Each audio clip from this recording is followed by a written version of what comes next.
tudo bom, Bruna, Samir?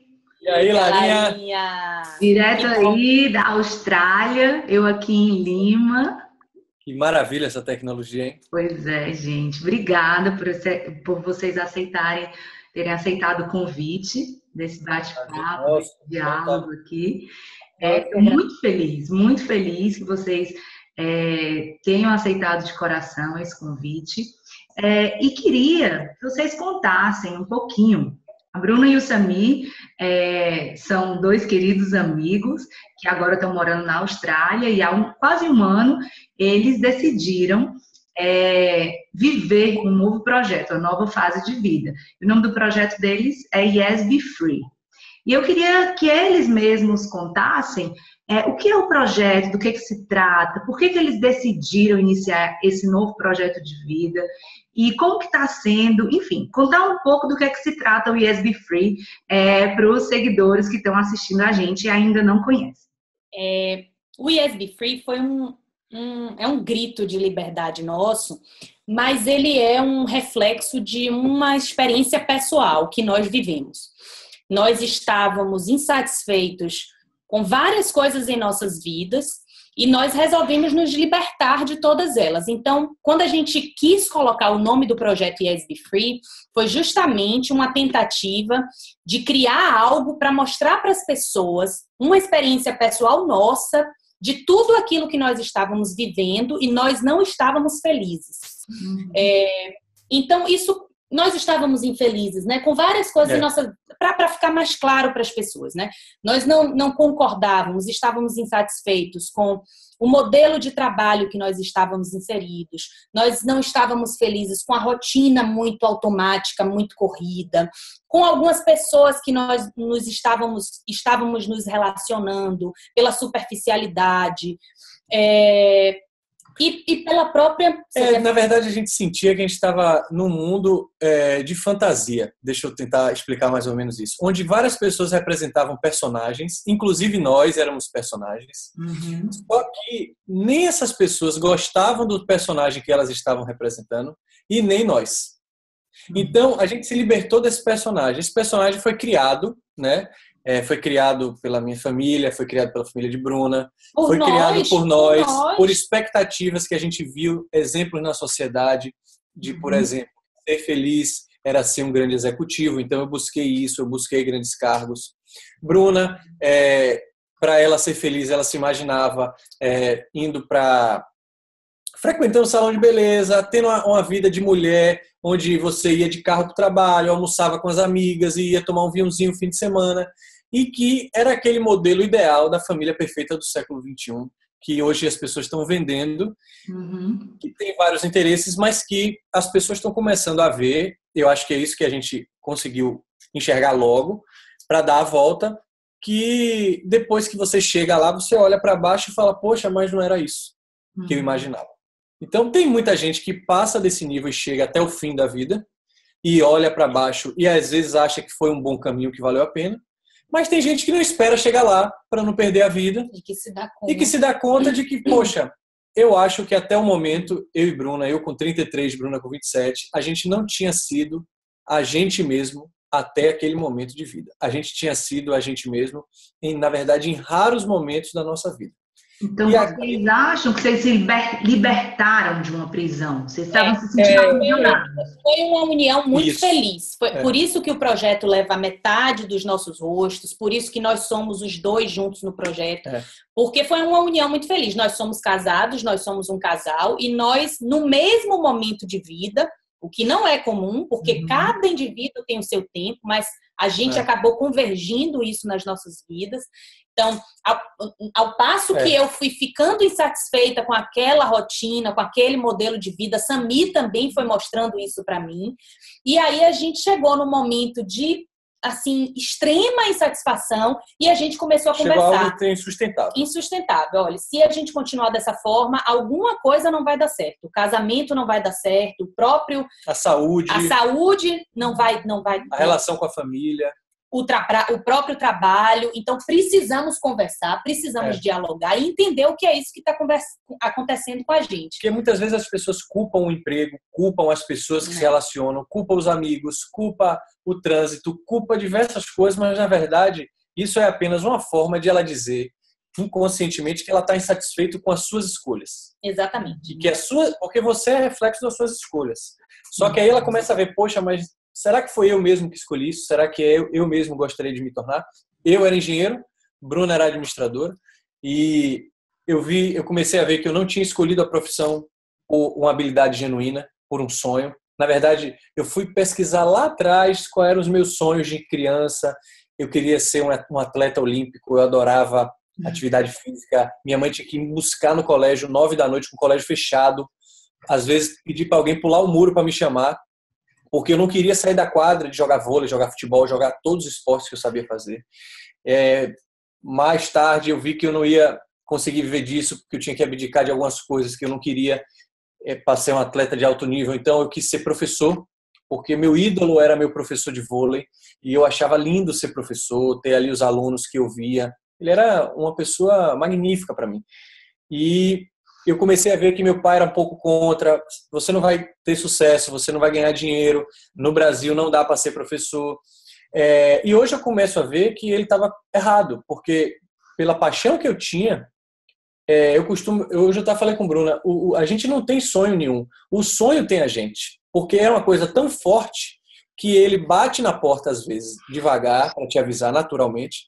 E quando você está buzinando na porta e você precisa entrar, o que você faz? Você insiste, você bate na porta mais forte, porque às vezes a pessoa não está ouvindo ali dentro. E eu acho que começaram a bater tão forte na nossa porta que a gente falou, a gente tem que abrir esse negócio, que é a porta da consciência, da percepção, do que é que seja, do que você se tornou, do porquê você se tornou e como é que você faz para dar uma volta e ser uma coisa segura, consciente e responsável. E por isso a gente quis criar o nome Yes Be Free, vem muito por conta desse movimento que tomou conta da gente. É liberdade, tem que ser liberdade, porque a gente está vivendo isso agora. Nós queremos nos libertar de amarras que fizeram a gente ser algo que a gente não é realmente. Para a gente experimentar ser pela primeira vez, para a gente se comparar. Claro. Como é que é ser, Sami e Bruna, seguindo suas habilidades, seus sonhos de criança, seus sonhos que já nascem com você, e porque a gente já sabe quem era o Sami e Bruna, guiados por escolhas que não eram nossas. E a gente não gostou desse personagem. E descobrimos isso. E aí, o que aconteceu, Larinha, para ficar assim bem claro para as pessoas nesse processo? Como é que começou isso? Eu lembro assim muito no início, uns 2 anos antes da gente lançar o Yes Be Free, mais ou menos em 2013, a gente já estava morando no Rio de Janeiro, né, nesse ritmo intenso de trabalhos, 2 executivos de uma grande multinacional, vivendo aquela vida louca, né, de pressão, de ambiente corporativo, de metas, de aumento de cargos e salários. Com muito dinheiro. Com muito dinheiro e tudo mais, e nós nos vimos infelizes, insatisfeitos, estressados, aflitos, desequilibrados emocionalmente, despreparados, vazios, sem resiliência para lidar com as adversidades da vida, uma série de fatores que nós fizemos nos desconhecer de nós mesmos. Por fora era um personagem maravilhoso, né? Claro. Mas por dentro era uma criança insegura, que ainda estava sem se desenvolver, porque frustrada, estava vivendo algo que não desejava. E aí a gente começou a conversar muito. Foi muito importante esse diálogo entre eu e ele. Essa coisa do sincero, autoconhecimento. Desarmado. Assim, eu muito sincera, muito transparente, dizendo meus medos, minhas inseguranças, minhas insatisfações, e ele também muito comigo. E nós acabamos criando juntos essa força, né, como casal, de um fortalecer o outro. Pô, tô aqui com você, vá, siga isso. Se você não concorda, diga. Se você não tá feliz, vamos trabalhar aqui numa alternativa de solução. A gente acabou... Eu acho muito bonito quando eu vejo uma pessoa, por si só, tendo esse tipo de atitude na vida. A gente acabou encontrando essa força um no outro. Até porque também quando a gente via os medos e os problemas, a gente costumava tratar eles de uma forma mais racional, para que emocionalmente ele não colocasse um obstáculo, né? e a gente paralisasse. Então, tem esse problema, realmente. E o longo prazo, e o nosso futuro, a gente ia fazer a conta do dinheiro que a gente juntou, a gente viu o benefício que era isso, de não ter sido irresponsável. Fez as contas de quanto tempo a gente ia precisar, o país que a gente via para não gastar essa reserva. Então, a gente escolheu a Austrália, tentou unir a algo que eu queria, que era estudar inglês. E a gente veio para cá com o propósito apenas de estudar inglês e viver uma coisa diferente. As coisas aqui que evoluíram muito rapidamente, porque a conexão com a natureza, a conexão com nós mesmos, ela foi tão intensa, e hoje, passado aí 9 meses, isso se tornou nossas escolhas, tudo isso que a gente falou, do que a gente tinha se tornado, se tornou muito claro do porquê, né? E o que a gente não queria mais. Então, foi mais uma afirmação aqui que a gente teve de uma libertação. Eu queria pegar um ganchinho. Vocês falaram aí que hoje vocês já conseguem, né, perceber, ter esse olhar de fora, de quem vocês eram naquele momento, de que papel vocês estavam desempenhando para outras pessoas e não para vocês. E vocês decidiram mudar, vocês decidiram sair dessa zona de conforto, onde eu acredito que muitas pessoas hoje estejam e não conseguem, né? As amarras são muito fortes da sociedade, as demandas, etc. E muitas pessoas se sentem presas. Eu acredito que muitas pessoas hoje vivem esse sentimento que vocês viveram há 2 anos, né? E depois de 1 ano quase de projeto efetivamente iniciado, eu queria que vocês dissessem, para quem está escutando a gente, o que é, afinal, ser livre, né? O nome do projeto é Yes, Be Free, I Want to Be Free, né? É um grito, é um chamado de liberdade. O que é para vocês hoje ser livre? Qual a percepção de liberdade que vocês têm hoje? Ser livre é um questionamento bem antigo, né? Muitas pessoas já escreveram sobre isso, é um tema, com felicidade, assim, é um tema bastante... as pessoas tentam definir. E a melhor definição que eu consegui encaixar assim, para a minha vida, e a Bruna também, é uma definição de 25 séculos atrás, que é conhece a ti mesmo. Ser livre é você conhecer a você mesmo, é você ter a consciência de quem você é. A partir do momento quando você conhece quem você é, assim, poxa, você alcançar o momento de consciência de você falar: eu não sou engenheiro. Eu não sou isso. Talvez eu esteja exercendo esse personagem, mas eu não sou isso. Bruna falar: eu não sou uma executiva de uma empresa. Eu gosto de escrever, eu gosto de me conectar com pessoas, eu gosto de me relacionar. Eu gosto de falar em público, eu gosto de fazer palestras, eu gosto de ensinar.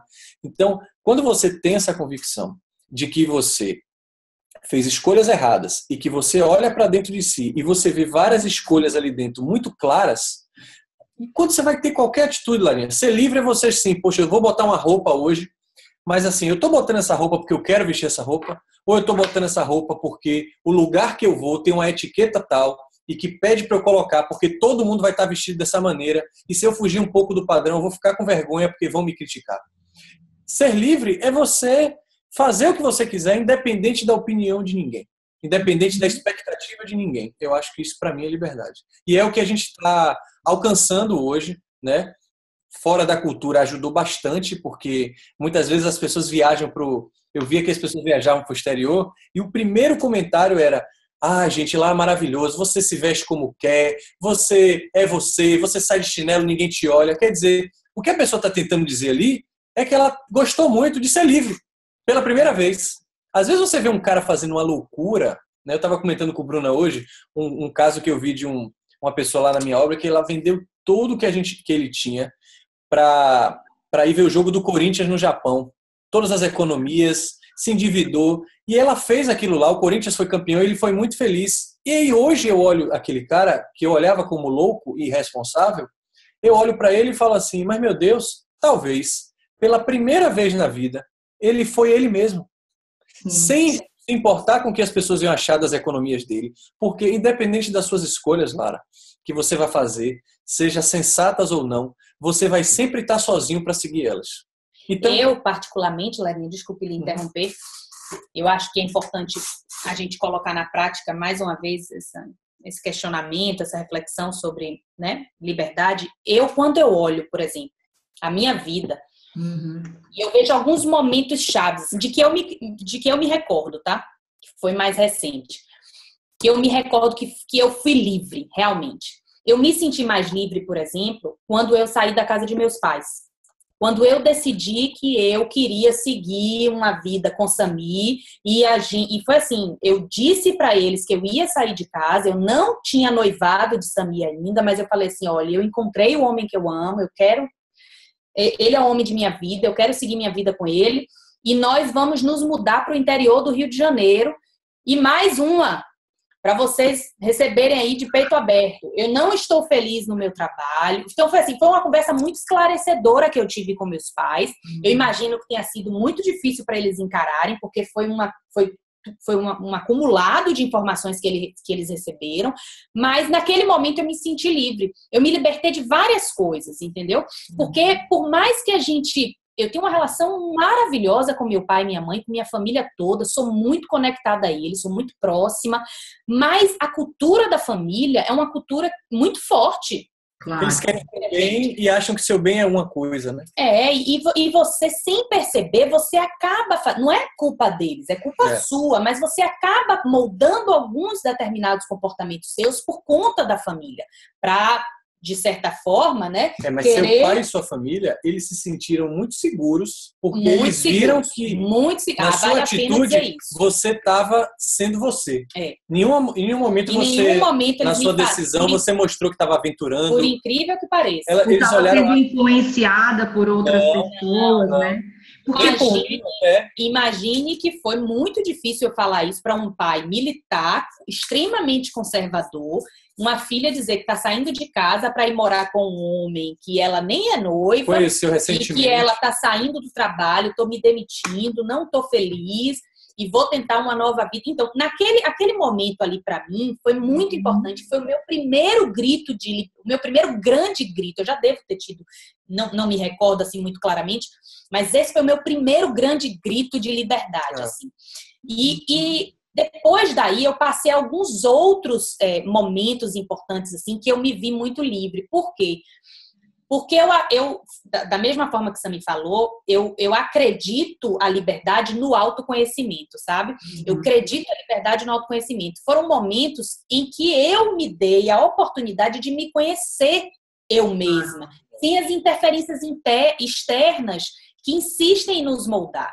É porque não tem sentimento, Larinha, pior, eu acho, para um ser humano do que o da frustração. E ele começa quando você se engana. Por exemplo, meu pai sempre disse para eu fazer concurso. Se eu cheguei para ele e falei, pai, isso não é para mim. Não que eu não seja capaz, mas eu não tenho nada que me motive para que eu dê algo a mais para eu passar em algo tão difícil. Claro. Entendeu? Muito, muito. Eu vejo assim muito do discurso de vocês, nos dois, né? A presença da importância que teve o autoconhecimento nesse caminho de vocês, nessa jornada, né? De vocês se libertarem dessas amarras, darem espaço a isso que estava aí dentro, né, de vocês, a esse grito que estava querendo sair de liberdade, de expressar para o mundo quem vocês são, né? Com todas as qualidades, com todos os defeitos, mas de dar essa oportunidade de ser exatamente quem vocês são. E é muito interessante, eu queria fazer até uma associação aqui, quando vocês estavam falando, eu estava pensando, com o filme, aquele do Tony Robbins, né, que foi lançado agora, o documentário, I'm Not Your Guru, eu não sou seu guru, né? E nesse documentário, eu acho que a grande lição que eu tirei do documentário, e para quem não assistiu, eu recomendo que assista, eu sei que Bruna e Samir já assistiram, porque a gente já trocou algumas ideias a respeito disso, a grande lição que eu tirei é: você é dono do seu próprio destino. Você faz o seu destino. Só que o grande segredo, acho que a grande chave dessa conclusão é: tá bom, eu sou dono do meu próprio destino, mas será que eu sei disso? Será que eu sei por que eu tô aqui, né?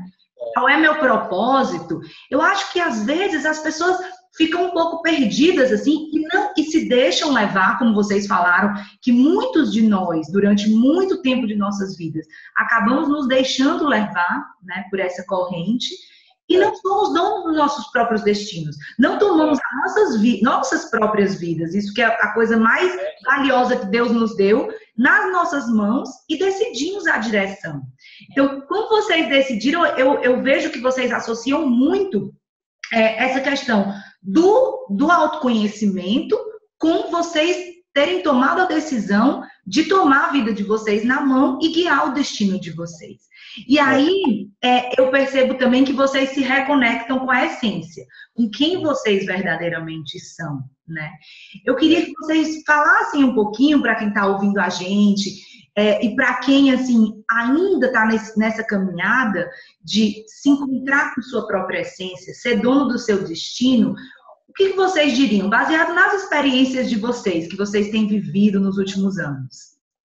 Olha, Larinha, você me fez lembrar agora sobre quando eu comecei esse processo. Eu fui tão profundo, Bruna também, que minha mãe, ela guarda os classificadores, antigos classificadores que você levava para o colégio, né? Do meu primeiro colégio, quando eu estudei de 2 a 6 anos, né? Até a alfabetização, 2 a 7. Era o Colégio Quimimo, em Salvador, e ela guarda esses colégios. E eu fui olhar, porque ali tem comentários das professoras, em cada ano, sobre a sua personalidade. E ali, quando eu li, eu me emocionei muito, né? Eu vi fotos minhas, também antigas, com meus colegas, e eu começava a reparar na foto coisas assim que eu me via, que às vezes a gente acha assim, poxa, é coisa de criança. Só que ali, na verdade, você está tão puro que é onde você tem mais a possibilidade clara de enxergar quem é você. Porque você não está contaminado com nada. Você não tem interferência de cultura, você não tem interferência de sociedade, com nada. Você está ali, você. E eu olhava, eu lembro de uma foto que eu olhei, onde tinham eu e mais 6 colegas, 3 de um lado, 3 do outro, eu no meio, com a bola pisando em cima, de braço cruzado ainda. Eu vi assim, poxa, é um líder, é uma foto de um líder, que era o que eu fui. E depois eu olhei uma foto minha recente da obra, era eu com o microfone na mão, em cima de um palco, falando para um bocado de gente. Então, assim, será que ali não era um recado? Será que esse também não é um retrato de um professor? Como eu queria ser, o dono da bola, o que quer que seja. E quando eu olhava, as coisas estavam escritas no classificador, tinha escrito sobre pessoa que gosta de se comunicar, sabe falar claramente, coisas assim. Como pode uma pessoa perceber isso numa criança? Porque você, quando é criança, tem sua referência porque você está na mesma idade. A gente tem essa coisa de graduação no colégio, né? Você estuda com todo mundo da mesma idade, então você se compara para se classificar. E aí você começa a perceber que não tem como a sua essência fugir de você nunca. Você leva ela para sempre. Você talvez desvie a rota durante a sua vida por essas interferências que a gente contou, mas o seu propósito vai acabar voltando para, assim, se eu tivesse que dar uma dica para alguém que tá ouvindo a gente, eu diria sempre, converse com sua mãe, converse com seu pai, converse com pessoas que foram intensas na sua infância e pergunte quem eu sou. Porque muitas vezes a gente acha que a gente é uma coisa, mas que só a gente acha isso. Porque as pessoas ao redor têm uma outra percepção de nós. E eu não estou falando pessoas do seu trabalho que você acabou de conhecer, que ali você leva uma bagagem de conhecimento e de costumes que talvez não seja você. Mas pessoas que conviveram, a pessoa que te criou, a pessoa que te carregou no colo, a pessoa que ouviu você falar as primeiras palavras. E principalmente pessoas que estão dispostas a lhe falar verdadeiramente o que você é. E não tentando lhe, né, tendenciar a ser algo que eles acham que é o certo. Mas veja, Sami, eu acho que você tocou aí num ponto super importante. Primeiro você falou de autenticidade, né, de ser quem você é, e você deu vários exemplos da sua infância, e de fato, eu acho que se a gente quer saber quem a gente é mesmo, a gente tem que voltar lá na nossa essência. Porque a autenticidade, ela existe na criança sem limites. Porque a criança, ela não tem filtro, ela não tem as máscaras da sociedade, né? A sociedade ainda não conseguiu impor na criança essas máscaras. Então, ela tem a liberdade de ser 100% autêntica. E aí, eu acho que talvez venha um tema que a gente já conversou em outras ocasiões, mas eu queria aqui que a gente abrisse um pouco esse nosso diálogo para as outras pessoas, que é sobre a educação. Será que essas nossas crianças não estão sendo, desde pequenas, podadas, e a essência delas, essa autenticidade que elas querem demonstrar, não está sendo tolhida, né? Porque até quando você falou aí, dividem as crianças por idade. Não necessariamente você, quando tinha 5 anos, tinha o mesmo desenvolvimento que eu quando tinha 5 anos. Pode ser que eu tenha demorado mais a aprender a ler, a escrever do que você, mas nos colocaram numa sala igual, com potenciais diferentes, com características diferentes e impondo uma série de conhecimentos, não conhecimentos no sentido mais amplo, mas assim, informações, exatamente, que a gente não estava preparado para receber, que nossa natureza, nossa essência não estava preparada para receber. Então, eu acho que esse resgate da nossa autenticidade está muito ligado a todas a nossa incapacidade, muitas vezes, de fazer essa conexão com a nossa autenticidade e deixar a autenticidade fluir e florescer, é muito ligado com essas capas que a sociedade impôs para a gente, com esses limites, com esse agrupamento de você ter que pertencer a determinado grupo, de você ter que pertencer a determinada classe, e que você tem que agir assim. Então, eu acho que isso tem muito a ver com o nosso sistema educacional. E eu percebo muito que nos discursos de vocês falam muito sobre educação, né? Vocês falam muito sobre essa mudança de mentalidade, no tipo de educação que a gente está recebendo. Eu queria que vocês compartilhassem um pouquinho, assim, essas reflexões que vocês têm feito entre educação e essa autenticidade, em como expressar essa nossa autenticidade, né? Olha, Larinha, a gente estava até falando mais cedo sobre isso, mais uma vez, porque é um tema recorrente, assim, entre nossas conversas, né? A gente fala muito da educação que a gente quer dar para os nossos filhos, diante das experiências que a gente teve no passado e que a gente está tendo hoje em dia. Porque eu acho que a gente tem que ter humildade para aprender, humildade para entender onde erramos e de que forma a gente pode trabalhar para, né, educar, criar, cuidar dessas novas pessoas que a gente está colocando no mundo. E quando eu olho para trás, assim, e vejo, eu acho que eu fui o reflexo de muitas outras pessoas que a gente, inclusive, entra em contato com a gente e que a gente vê aí. Eu cheguei no 3º ano colegial sem saber o que eu queria cursar no vestibular. Eu não sabia, tanto que eu cursei administração de empresas, porque era uma profissão que me dava um leque maior de possibilidades para atuar. Mas eu não sabia. E quando eu faço uma reflexão sobre isso, eu vejo claramente que, assim, a extensão da educação de casa, né, que é a escola, porque a gente imagina que a gente coloca nossos filhos na escola justamente para complementar aquela educação que a gente dá em casa, né? Então, o que é que a gente espera da escola? A gente tem que esperar que a escola desenvolva habilidades, facilite, né? Procure ali incentivar algo que é nato já à criança. E por isso ela tem que ser individual. E o que eu vejo quando eu olho para trás e eu vejo né, o sistema educacional que eu fui inserida, que é um único para um leque enorme de pessoas, é óbvio que ia dar errado. É óbvio que eu ia chegar no 3º ano com 17 anos, quer dizer, uma mulher já madura, né? Podendo fazer uma decisão do que quer, do que tem vontade, do que se identifica. Mas eu, com 17 anos, com muito mais do que 17 anos, eu me via perdida, eu não sabia identificar quais eram minhas verdades. É óbvio que com 17 anos, hoje, os jovens vão ter essa mesma dificuldade, porque a escola não está incentivando as habilidades natas daquela criança, não está, né, do jovem, da criança, do jovem, não está tratando cada um como um ser único. Porque eu, por exemplo, eu não acredito nessa filosofia que existem pessoas para ser palco, existem pessoas para ser plateia. Todo mundo é palco, na minha visão. O ser humano é único, cada um tem uma coisa especial. Existe importância no papel. Exato. E eu acho que o problema muito... E aí, até fazendo uma reflexão sobre o documentário que você sugeriu pra gente, né? Que é La Educação Proibida, não é? Tem uma parte que me marcou muito nesse documentário, que ele falou o seguinte... Uma das pessoas que participam do documentário fala o seguinte: eu acho até que o termo educar é um termo errado. de se aplicar. Porque educar significa tirar do outro algo, tirar o melhor que alguém tem para dar.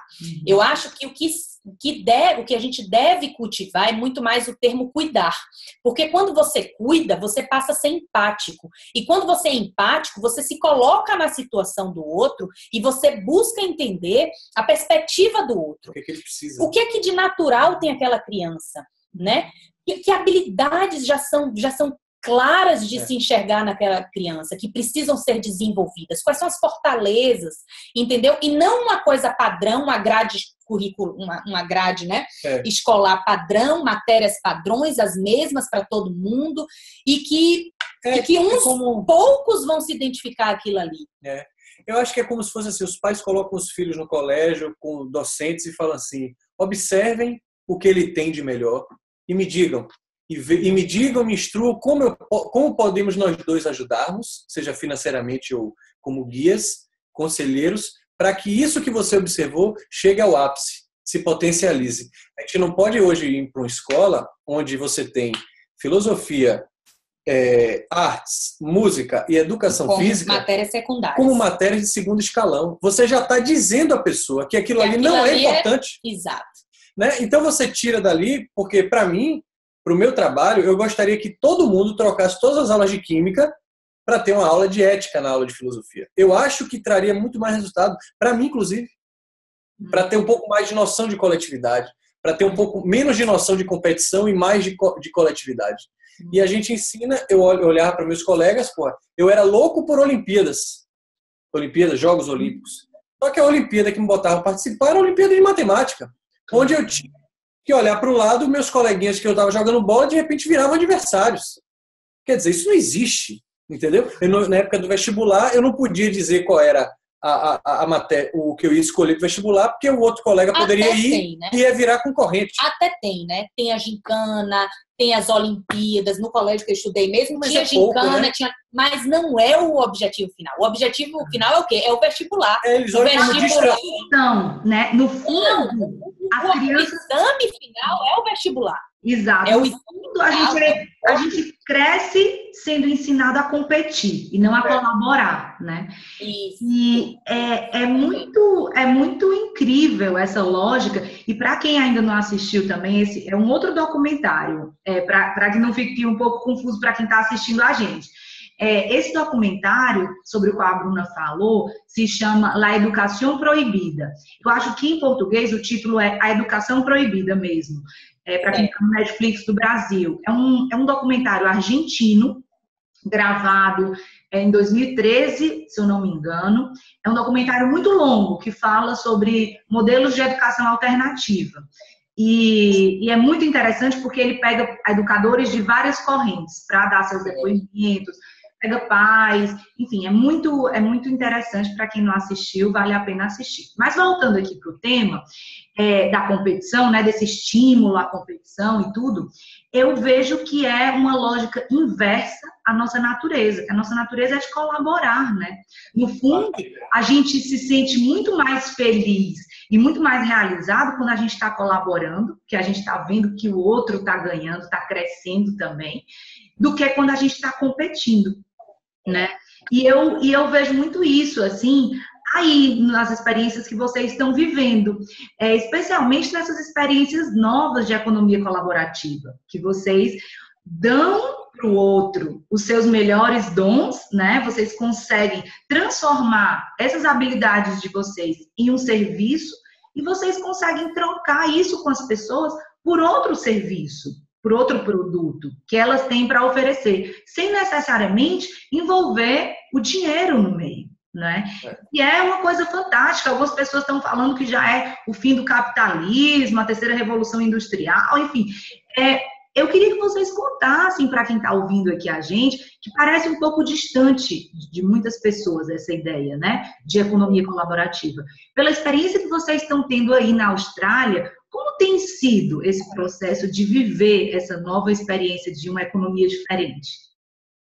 A gente teve essa tentativa aqui e o que aconteceu? Quando a gente chegou aqui, a gente pensou em primeira coisa, arranjar empregos convencionais, mas assim, que não tomassem muito nosso tempo, para que a gente tivesse tempo livre para desenvolver essas coisas que a gente gostava de fazer, essas habilidades. Então, antes de sair do Brasil, eu fiz um curso de fotografia e eu tinha como objetivo aqui ganhar dinheiro para me sustentar fazendo fotografia.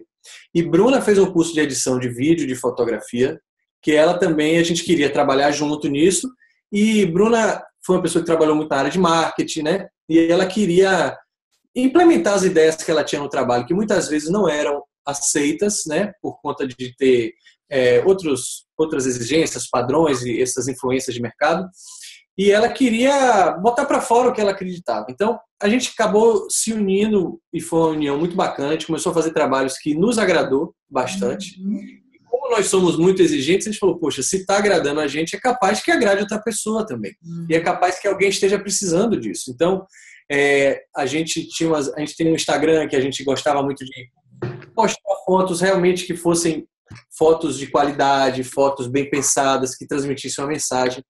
E isso acabou chamando a atenção de um dono de restaurante quando o Bruna resolveu ir lá mostrar ele e oferecer para ele trabalhar na rede social dele, porque ele era um restaurante que tinha muito potencial, um restaurante de comida orgânica aqui. E a gente almoçava lá todo dia pagando e falou, pô, Bruna, por que a gente não... De repente, que a gente faltava ali um dinheirinho para fechar a nossa conta aqui, falou, poxa, ao invés de a gente arranjar mais trabalho para se ocupar, vamos tentar trocar com esse cara, a gente não está fazendo nada com a nossa fotografia, assim, além do nosso projeto, né?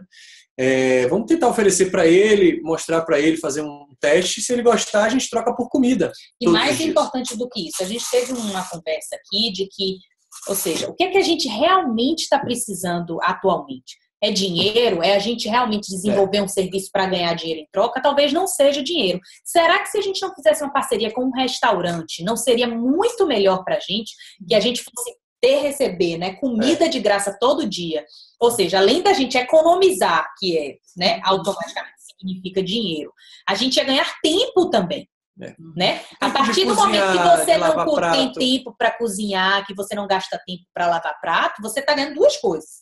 Né? Você está reduzindo o seu custo e você está ganhando tempo.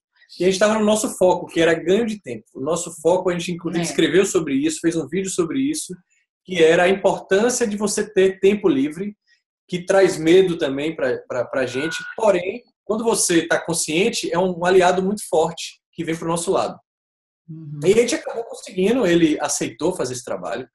Não existiu dificuldade na negociação, é uma coisa muito curiosa, porque se eu fizesse um negócio e ele perguntasse quanto eu ia dizer que era tanto, ele, me deu um desconto, tá muito caro, esse negócio não me traz retorno, né? Porque as redes sociais as pessoas não veem o retorno direto, então eles não acreditam ainda. E aí, de repente, a gente ofereceu para ele, eu senti que ele meio que não entendeu, assim, comida, beleza. Falei, uma comida e um suco, só pra gente comer aqui mesmo, a gente gosta da sua comida. Ele se sentiu muito grato por a gente ter escolhido ele para fazer isso. Se a gente cobrasse dinheiro de outra pessoa, a gente ia pegar o dinheiro e ia comprar lá. Então, já que vai ser tão direto, vamos cortar esse dinheiro no início aí. Já corta várias desconfianças. E o mais bacana, assim, a gente ainda está engateando, tá, Larinha, nesse modelo novo de economia, mas o que eu senti foi que pela falta de existir o dinheiro na relação, nós estávamos no mesmo patamar. Sabe? Ele e nós estávamos no mesmo patamar, trocando nossas habilidades. Quer dizer, sem mensurar, sem um estar acima do outro. E aí, o que aconteceu? A consequência disso foi que a gente desenvolvia um trabalho com muita liberdade. Ele interferiu muito pouco no processo de criação. E pra gente que é da área, isso é, assim, o maior presente. É fundamental. É fundamental você ter a liberdade para criar. O cara chegou ali e viu assim, porra, os caras não estão querendo dinheiro, os caras estão querendo algo que eles realmente precisam para sobreviver aqui. Deixa eles fazerem o trabalho deles lá, porque eles realmente devem estar fazendo alguma coisa que eles acreditam que eles amam. Interferiu muito pouco. Quando existe o dinheiro envolvido, é diferente. É diferente. O dinheiro, ele traz algo. A relação é diferente. E outro ponto que vocês tocaram, vocês falaram várias vezes, eu até anotei, né? Vocês não estavam precisando do dinheiro, vocês estavam querendo ter tempo, né? E eu vejo que hoje as pessoas estão correndo atrás do que elas acham que é abundância, né? Essa palavra abundância, no último século, ficou muito relacionada a termos monetários, financeiros, né? É ter muito dinheiro, ser abundante, é ter muitos bens, é ter uma casa de 10 milhões de reais, é ter um carro não sei das quantas. Então as pessoas começaram a relacionar a abundância a posses. Só que elas perderam o bem mais precioso que a gente tem, que é o tempo, né? E eu vejo aí, acompanhando o projeto de vocês, que vocês são donos do próprio tempo aí. Vocês conseguem administrar esse bem mais precioso. E eu sinto que vocês se sentem pessoas muito abundantes, com muita abundância na vida, né? Como é ser dono do seu próprio tempo? Conta para quem está ouvindo a gente e quem está querendo também pegar esse tempo e ser dono do seu próprio tempo. Como é ser dono do próprio tempo? Ser dono do seu próprio tempo é muito bom, desde que você tenha consciência do que você quer fazer com ele. Porque se tem uma coisa para nós que, para você criar, você necessita de ter tempo, para você ter um negócio chamado ócio criativo, que eu adoro essas duas palavras, porque o ócio na nossa sociedade é sinônimo de vagabundagem, infelizmente, né? Eu já acho, as grandes ideias, se você for ver da humanidade, você vê Isaac Newton estava lá analisando a maçã debaixo da árvore, quando ele viu a maçã caindo lá e ele começou a relacionar com a gravidade da Terra. E várias outras pessoas, eu estava falando com o Bruno hoje, o seriado House, o cara às vezes está ali estudando, você já assistiu esse seriado? Já. Ele está ali, então quando ele tem a iluminação, normalmente ele está na fila de um banheiro, ele está urinando, ele está distraído. Então, as grandes ideias que a gente teve aqui de fazer vídeos do projeto eram coisas quando a gente estava ocioso. E a gente fazia questão de falar assim, cada um deixava um na sua e falava, porra, vamos fazer isso. Porque as pessoas acham que ócio é você ficar na frente do controle da televisão ou então no celular ali rodando. Isso não é ócio, isso é tédio, é diferente. Você está tão entediado que você quer alguma coisa para te distrair. Eu acho que as pessoas não querem ter o tempo livre hoje, elas têm medo de ter tanto tempo livre nas mãos, porque elas vão se sentir responsáveis por fazer uma escolha, que elas não, como elas não se conhecem, elas não sabem o que elas querem fazer com esse tempo. Então elas preferem se ocupar fazendo algo, trabalhando inclusive, continuando nos seus empregos, para que alguém diga para elas o que é para elas fazerem, para tirar esse peso das costas. E com a gente, aconteceu no início uma angústia, assim, a gente não pode ser hipócrita aqui e dizer, porque a gente aprendeu a se relacionar com o tempo né? A gente conversou muito, falando, poxa amor, agora que a gente tem um tempo livre, para que a gente vai atrás de dinheiro? Porque a gente ficou pensando, poxa, eu estou com tempo livre, eu vou pegar um emprego, falando de tal aqui está pegando um emprego para ganhar dinheiro e juntar dinheiro para viajar, mas... Você tem que até ter mais disciplina do que o normal. Por incrível que pareça. Por incrível que pareça. Mas o que é que acontece com o tempo livre? Eu acho que o que a gente já experimentou aqui, apesar de ter sido difícil, de ter gerado ansiedade, da gente ter que, né, requer uma disciplina maior, requer uma organização maior. Se você tem todo o tempo livre do mundo e você não se organiza, você não se planeja, você vai terminar sem fazer nada. É diferente de você ir ali para o seu trabalhinho todo dia, que você tem as metas, você tem os prazos, você tem sua avaliação no final do mês que vai lhe dizer onde é que você performou bem, onde é que você performou mal. Todos esses artifícios externos que lhe moldam a chegar lá. Quando você tem o tempo livre, é você e você no universo. Então, você precisa pegar essa responsabilidade para si, que é o que eu acho que falta nas pessoas. Faltava na gente. A gente está aprendendo ainda com isso. É sermos agentes do nosso destino. É sermos agentes do nosso destino. Mas o que há de mais maravilhoso nisso, e que eu tenho experimentado, que Sami também, e eu continuo falando, as pessoas vêm perguntar para a gente, eu falo, eu passei a me respeitar.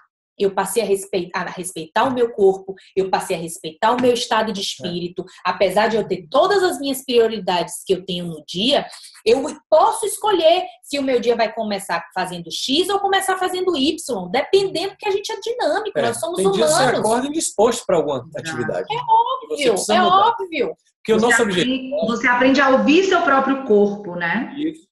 E a potencializar, Larinha, hoje a gente fez um ao vivo no Facebook falando disso, coincidentemente. A gente falou sobre a importância de você ter durante o seu dia não só uma atividade repetitiva durante várias horas. Sim. Como a gente faz com o trabalho, trabalhando 12, 14, para que a gente, poxa, hoje eu fui muito produtivo. Mas, na verdade, você poderia produzir a mesma coisa, talvez em 4, 5.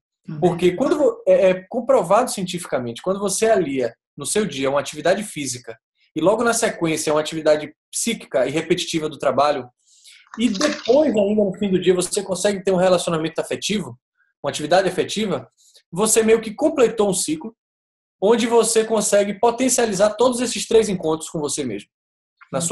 Você não vai para o trabalho se você não fizer uma atividade física, se você não souber que você não vai encontrar seu marido, depois você não vai ter tempo, você não consegue render aquilo porque você não está ali. Não. Você está se sentindo mal falta de alguma coisa. Porque você queria estar ali, mas não totalmente naquele tempo. Você está frustrado porque você não vai fazer aquilo, porque você não vai ter tempo para isso. E isso, quando você acumula, você tem no final a sensação que você não viveu no final do mês. Aí o salário começa a não valer a pena. Você tem a sensação de que, poxa, eu só faço trabalhar, eu sou feliz durante muito pouco tempo. Porque o que as pessoas estão buscando, eu acho, que é o nome do seu projeto, a busca do equilíbrio. É o equilíbrio que vai trazer para as pessoas.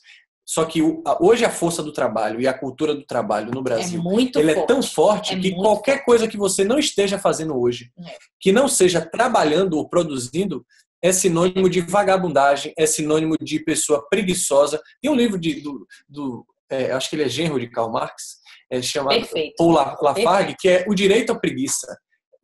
Hoje, se você falar que você vai estar lendo um livro de enteado de Karl Marx, o cara vai te falar de que você é comunista, né? Mas ali tem muita mensagem bacana que você vê que você precisa dela. Aqui na Austrália a gente encontrou uma realidade, né? Aqui, se eu for olhar aqui, é um país que tem 25 anos sem recessão, e se qualquer brasileiro chegar aqui, vai chamar todo mundo de vagabundo. Porque o cara surfa de manhã, o cara vai trabalhar 9 horas, o cara sai do trabalho no máximo 5. No máximo 5. E a pessoa que aplaude o cara que sai mais cedo do trabalho porque ele é um cara exemplar que foi dar valor à família. Ninguém nem discute que ele não pode sair mais cedo. É incrível. A gente mora numa região de Sydney, que é uma região praiana. Então, assim, a economia que gira em torno desse lugar aqui é muito por conta de serviços, né? Serviços de restaurantes, bares, lojas, hotelarias, hotéis e tudo mais. Então, a grande maioria das pessoas que trabalham aqui trabalham no esquema de trabalho casual. Então, elas vão trabalhar 3, 4 vezes na semana e acabou-se. No máximo. Então, a gente, meu Deus, Larinha, para o que a gente queria, para a qualidade de vida que a gente almejava tanto antes de sair do Brasil, esse foi o melhor lugar que a gente, assim, excedeu as expectativas. Assim. A gente hoje vive... Vocês estão encontrando, assim, né, esse equilíbrio entre vida pessoal, entre dar um pouco de espaço para vocês cuidarem da saúde, fazerem esporte, irem na yoga. Quer dizer, vocês acabam com essa liberdade que vocês têm e sendo donos do próprio tempo, tendo esse discernimento e essa disciplina também que é necessária, né? De encontrar esse ponto de equilíbrio, que não é fácil. Por isso que o nome do meu projeto se chama A Busca do Equilíbrio, porque a gente está sempre nessa busca. Não é que eu sou uma pessoa equilibrada, fulano é uma pessoa desequilibrada. Nós todos estamos nessa busca contínua, e é um exercício diário, né? De encontrar esse ponto de equilíbrio.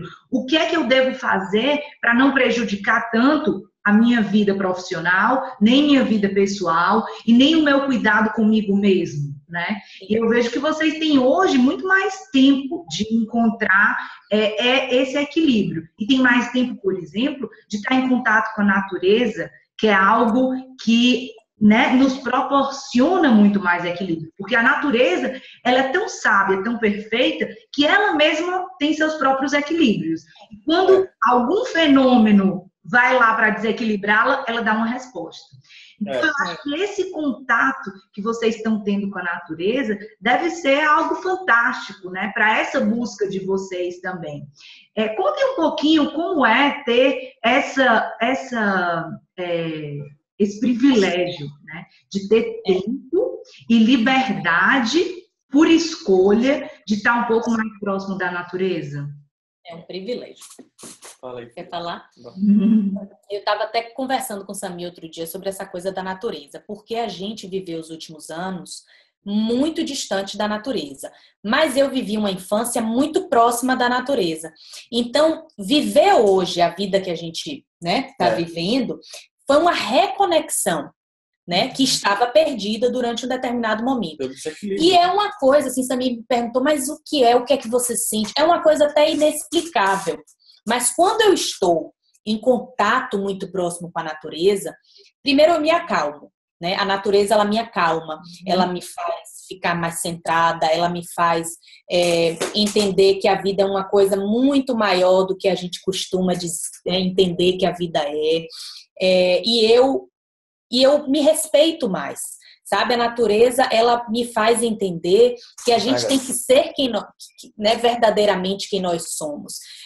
A natureza é uma fonte inesgotável, eu costumo dizer, a natureza é uma fonte inesgotável de inspiração e de aprendizado. Você não vê a rosa querendo ser girassol. Você não vê o girassol querendo ser margarida. Você não vê a galinha querendo ser pavão. A natureza se respeita e ela respeita cada ciclo dela. E eu acho que a gente tem que tirar aprendizado disso, sim.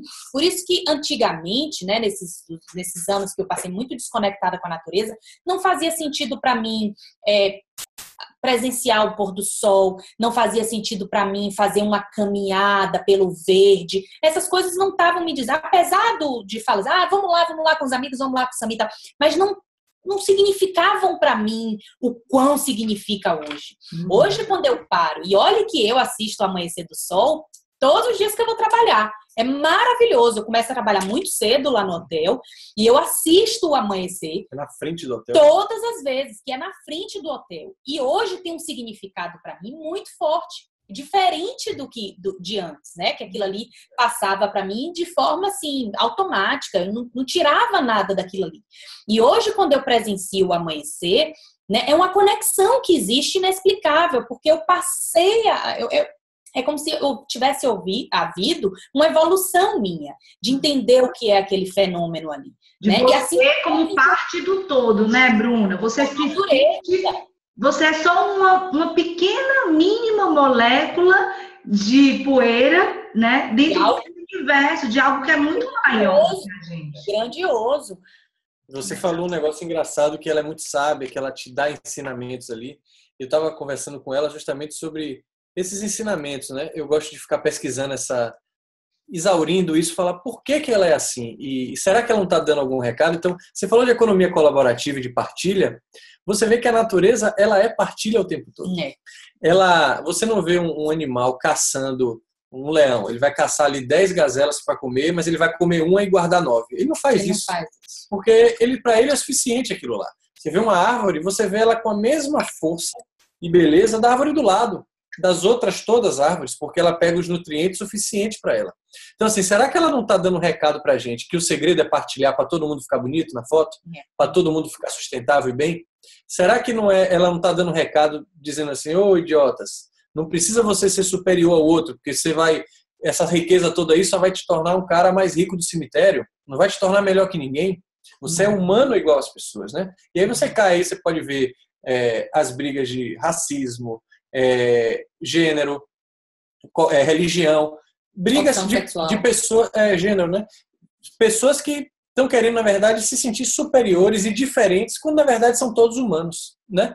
E aí você começa a entrar nessa inutilidade que você vê uma cegueira provocada, eu acho, pelo que a Bruna falou. Essa extrema desconexão com a natureza, você não percebe e isso acaba virando conversa de louco. De doido. Quando você fala. Infelizmente. Com certeza. E você pode botar inúmeras coisas aqui que você consegue aplicar na sua vida. Claro.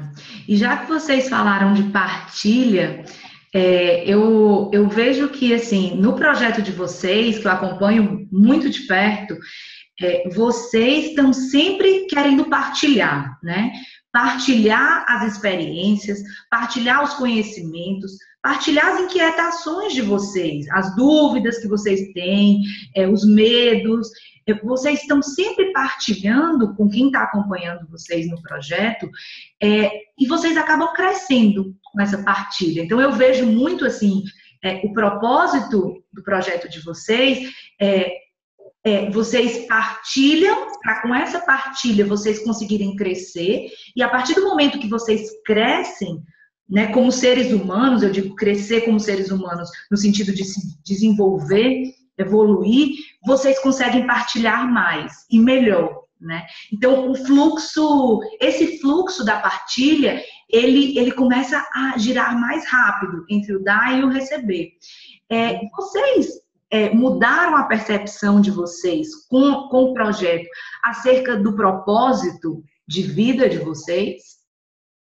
Sem dúvida, Larinha. Eu acho que a gente está passando, o que eu e Bruna a gente sempre quis, assim, no fundo, participar, era de ser um catalisador desse movimento de tudo que a gente está conversando. É de assim, poxa, que cada pessoa tem sua tribo, sabe? Hoje a gente tem tantas pessoas no mundo que por mais que você esteja falando mais sobre uma coisa que está todo mundo falando, mas você está ali falando, é diferente um amigo meu ouvir de mim e ouvir de uma pessoa que está lá em São Paulo escrevendo longe. Então, eu quero que mais todo mundo fale disso, eu quero que mais todo mundo compartilhe desse conhecimento, porque o movimento só vai acontecer, e esse movimento que eu estou falando, para ficar mais claro, é da era do propósito, é as pessoas falando cada vez mais de sustentabilidade, é as pessoas vendo que a espiritualidade é necessária para você buscar o equilíbrio, é cada vez mais pessoas falando de yoga, de alimentação saudável, de economia colaborativa, vendo que essas disputas que ensinaram a gente a ter não são disputas válidas. A educação, como a gente falou, se todo mundo, quanto mais eu partilhar, mais todo mundo vai ganhar com isso, e eu também. Então, é uma coisa que a gente faz assim, a gente faz vídeos, a gente faz entrevistas, a gente nunca ganhou dinheiro com isso, não começamos fazendo essa pretensão. Quando a gente começou em primeiro fazer o Yes Be Free, assim, poxa, eu gosto de fotografar, você gosta de editar, vamos fazer um grande vídeo sobre as nossas vidas, para a gente mostrar aos nossos filhos um dia, sobre essa nossa aventura. E aí a gente começou a compartilhar com a família, e de repente começou a compartilhar na internet, sem ficar com medo de ser julgado, nem nada. E aí as coisas começaram a vir, as pessoas começaram a se identificar com ideias, a gente começou a se expor mais o que a gente pensava. E a gente viu que isso era um movimento inicial, mas que era um movimento que tinha uma profundidade muito grande com quem se conectava. Porque o que aconteceu? Deixa eu até te interromper. Larinha, você acompanhou o projeto mais desde o início e você é testemunha disso. O Yes Be Free, ele nasceu como um grito nosso, né? Um grito interno. Naquele momento que a gente decidiu criar o projeto, nós não sabíamos se ele ia ter se ia ecoar, né? Se ia ter uma identificação por parte do público ou não. Mas, naquele momento, nós precisávamos criar algo, mostrar, expor nossas ideias, expor nossos pensamentos, expor nossas verdades, as experiências que a gente viveu, mostrar aquilo para as pessoas. Se aquilo ia gerar uma identificação do público ou não, isso era uma segunda questão. Mas nós tivemos coragem, quisemos ser nós, e tivemos a necessidade de expor aquilo ali. Porque eu acho que é a grande coisa, né? Nós temos, como seres humanos, a necessidade da aceitação. Nós queremos nos conectar a todo momento, nos sentir acolhidos, nos sentir aceitos, nos sentir, poxa, falei algo que ele se identificou, falei algo que toquei aquela pessoa, falei algo que mudou a vida daquela pessoa. É inato. Dizer que a gente criou o Yes Be Free só para ser feliz nós mesmos aqui é uma grande mentira. É óbvio que a gente queria uma aceitação. Mas a gente queria uma aceitação sendo quem nós somos realmente. E o que aconteceu? O projeto foi ao longo do tempo, teve uma virada muito rápida, porque eu acho que as pessoas que se identificaram muito fortemente, porque a gente abriu nossas vidas, né? Abriu nossa intimidade, abriu nossos medos, nossas insatisfações, de uma forma muito transparente, e isso gerou conexão. Né? A partir do momento que nós abrimos nossas fragilidades, que é uma, né? Poxa, que coisa. Pô, as pessoas ficam um pouco de que forma a gente se conecta com a pessoa. É óbvio que você vai se conectar com o outro pelas emoções, quando você é verdadeiro, quando você diz para essa pessoa que você também é imperfeito, que você tem coisas ruins, que você tem, né? Fragilidades, enfim. E hoje eu tenho muito claramente, então o propósito do Yes Be Free mudou. Ele mudou um pouco. Ele mudou porque ele inicialmente era um grito nosso, era uma necessidade nossa de falar para que nós viemos no mundo, de falar o que nós gostamos de fazer. Uma afirmação. Uma afirmação nossa. Nós somos isso, nós acreditamos nisso, nós gostamos disso. E, ao longo do tempo, ele passou a ser uma coisa mais empática.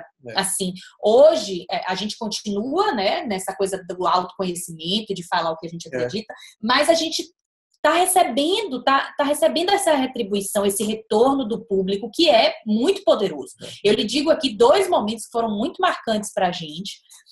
Um aconteceu hoje, e eu nunca vou esquecer, e um outro aconteceu há pouco tempo atrás, que eu fiquei sabendo acidentalmente, e eu nunca vou perdoar minha mãe por isso, que uma seguidora nossa entrou em contato com minha mãe, de alguma forma ela conseguiu o contato de minha mãe, e ela entrou e mandou um e-mail enorme, ela mandou uma redação para minha mãe, dizendo que ela ficou muito tocada com o nosso projeto, que ela se emocionou muito, o marido dela se emocionou muito, eles estavam passando por um momento de vida muito parecido com o que nós passamos, e eles queriam de alguma forma retribuir essa gratidão.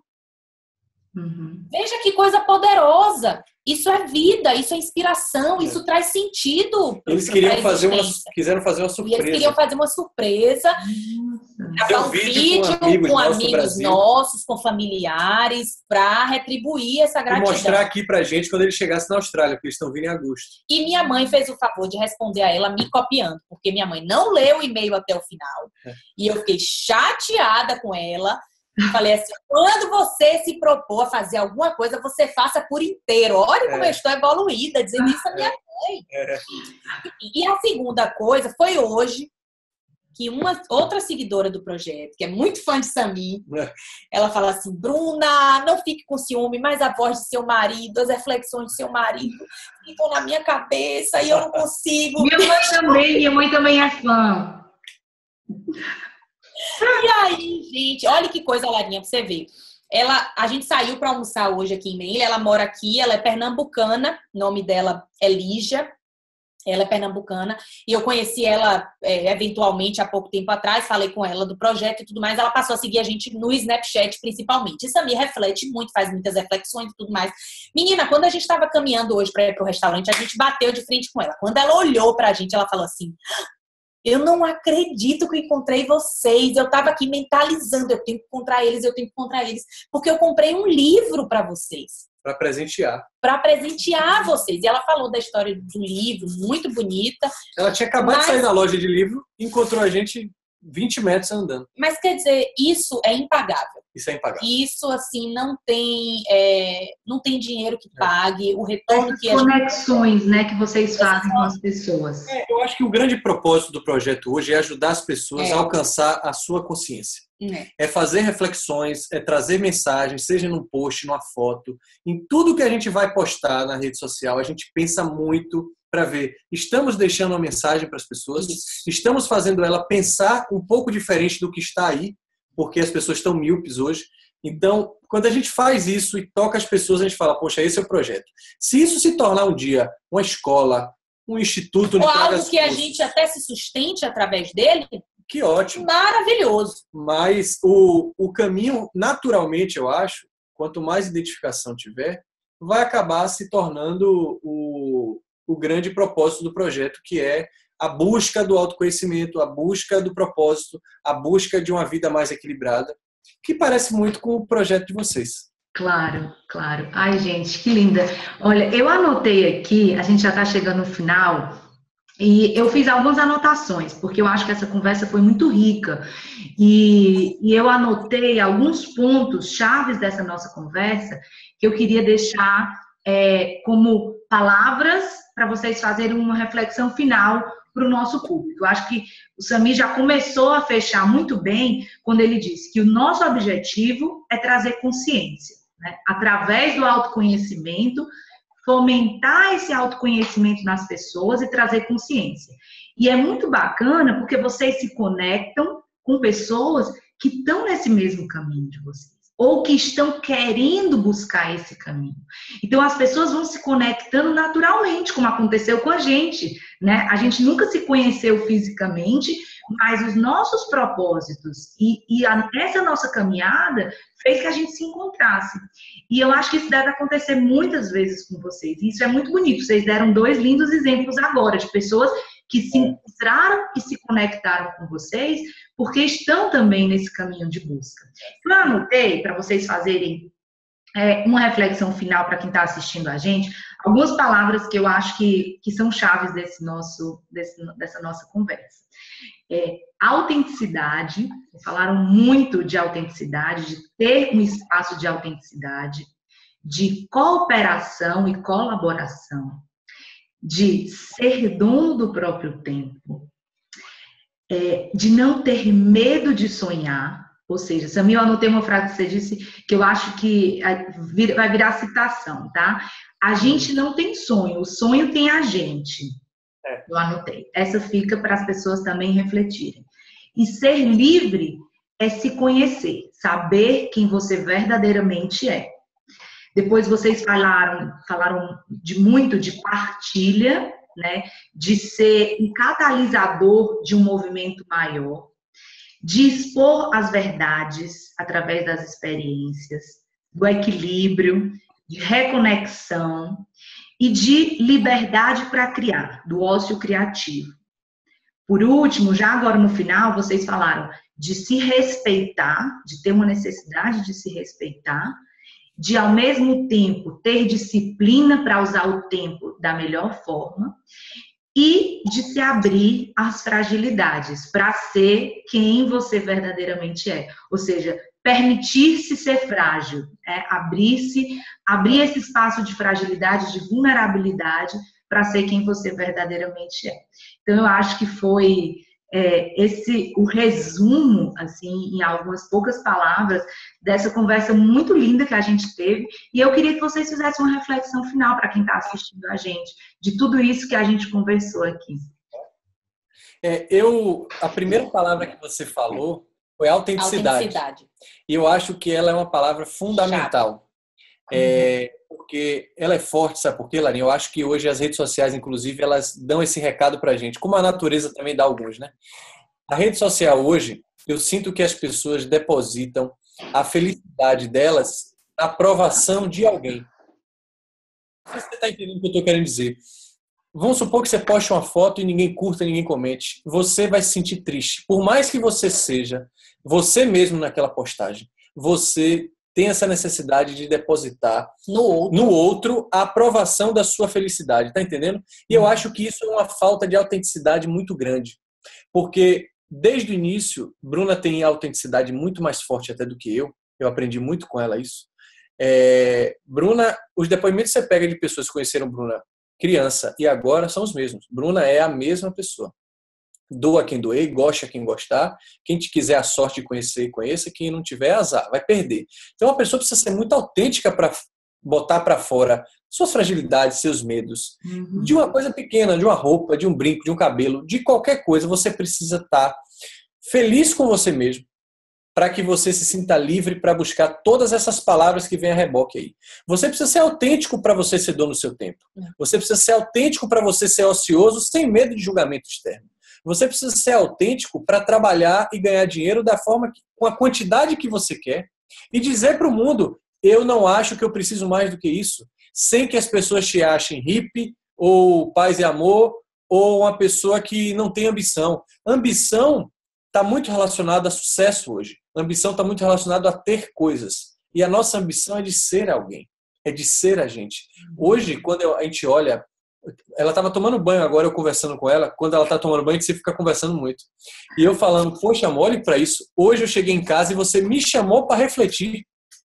Que era uma coisa que eu jamais imaginei que fosse acontecer. Que eu já me sentia até chato de ler alguma coisa e te chamar. E hoje você fez. Então, a ambição que a gente tem hoje é muito por conhecimento. A ambição por aprender, por descobrir os segredos da vida, descobrir o que levou a gente a estar onde estamos. Eu acho que isso, quando você abre essa porta do conhecimento, que a escola deveria abrir para a gente. Ela se diz janela do conhecimento. E, na verdade, ela não é essa facilitadora. Na verdade, você tem que resistir a isso para você ser autêntico, né? Eu estou muito feliz de a gente estar fazendo isso hoje por a gente mesmo. Eu estava fazendo uma reflexão com ela de que, normalmente, os jovens são carros potentes, que tem um grande motor, capaz de ir até onde quiser.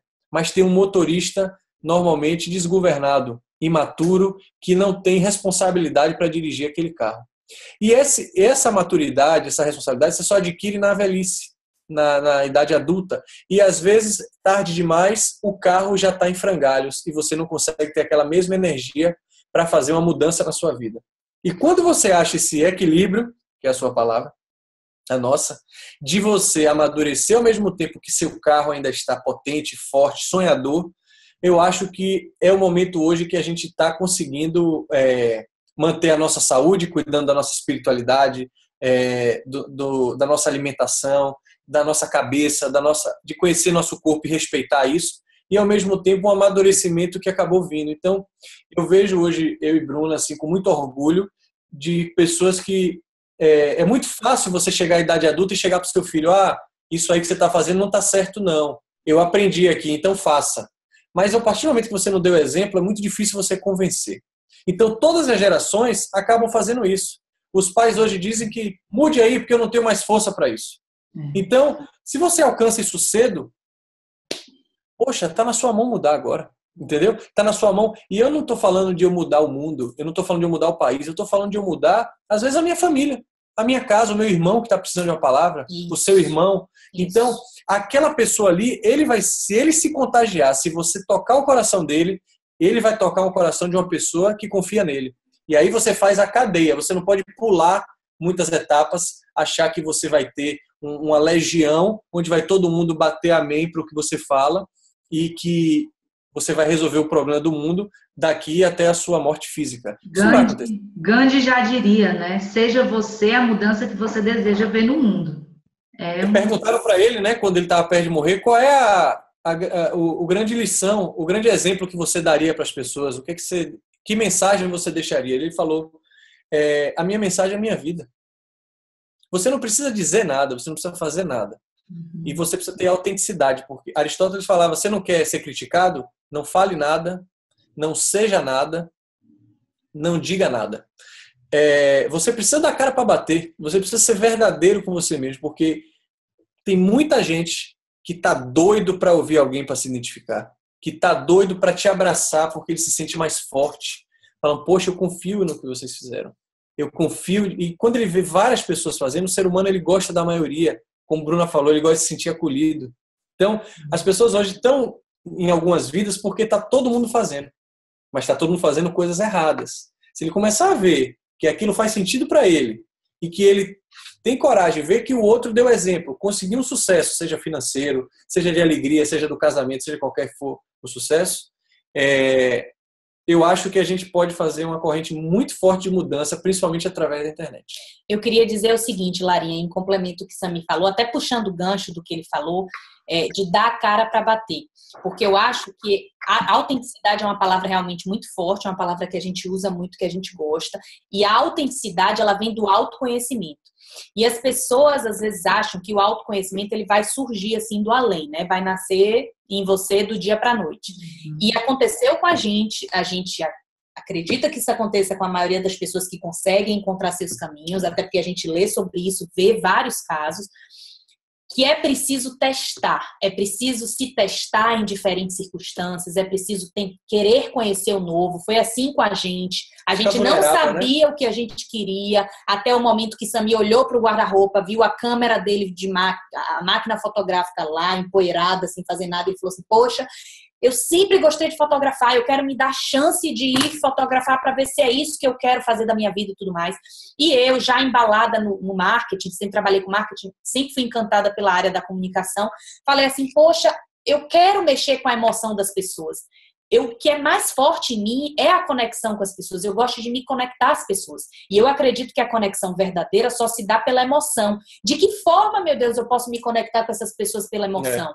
Será que através de vídeos? Porque eu vou estar distante das pessoas. Como é que eu vou conseguir ser presente, real e fática, né, na vida das pessoas? Uma vez eu perguntei para ela aqui ainda, alguns meses atrás, falei, o que você mais gosta de fazer na vida? Foi. E ela respondeu em menos de um piscar de olhos. Ela falou, amar. Ele ainda falou assim, viu? Eu vou facilitar para você. Pode ser escrever, pode ser correr na praia, pode ser tocar violão. Aí eu ainda fiquei assim, eu falei assim, eu gosto mesmo é de amar. Amar o próximo e ser amada de volta. Que é o que todos nós queremos, né? A gente veio aqui para dar e receber amor, é isso, né? Que lindo, gente. Então, assim, a mensagem final, querida, eu queria dizer muito para os seus seguidores isso, que eles tentem coisas novas, que eles se permitam, que se eles não tiverem a coragem de deixar o que eles estão fazendo, até acredito que não deva ser assim, as pessoas têm mania de, vou dar um rompante em minha vida. Não foi assim que aconteceu com a gente. Busquem um conhecimento, foi tudo em paralelo, bastante. foi tudo gradativo. O Samir não deixou o trabalho, eu até deixei antes, mas planejamos, eu saí do trabalho, comecei a fazer esse curso de audiovisual, de edição de vídeo. Ele, em paralelo ao trabalho, fez o curso de fotografia. E, aos poucos, gradativamente, a gente foi se testando a novas realidades e se conhecendo, até que um dia a gente chegou e falou assim, vamos parar por aqui, vamos viajar pelo mundo, queremos explorar novas culturas, se colocar em situações diferentes. E aí as coisas foram acontecendo e fluindo assim. Nunca deixe de lado, eu acho, o conhecimento e o planejamento. Eles são necessários, eles não podem dominar as suas decisões, porque não adianta você saber ler tudo, planejar pra caramba e não ter coragem de dar um passo à frente físico. Mas também não faça as coisas com responsabilidade, mas assim, principalmente busque o conhecimento. O conhecimento é para mim, a chave da libertação de qualquer amarra social e a libertação de você mesmo. Que linda mensagem. Gente, muita gratidão pelo tempo de vocês. Por a gente ter a oportunidade, né, de ter esses momentos pequenos de felicidade, mas que são esses momentos que são os mais ricos para a nossa vida. Então, eu espero que as pessoas que estão nos assistindo desfrutem dessa nossa conversa, possam fazer algumas reflexões ou muitas reflexões e levar isso para a vida delas. Assim como eu vou levar para a minha, tenho certeza que vocês também vão levar para a vida de vocês. Então, muita gratidão. Um beijo grande e a gente continua em contato. Um beijo. Tchau.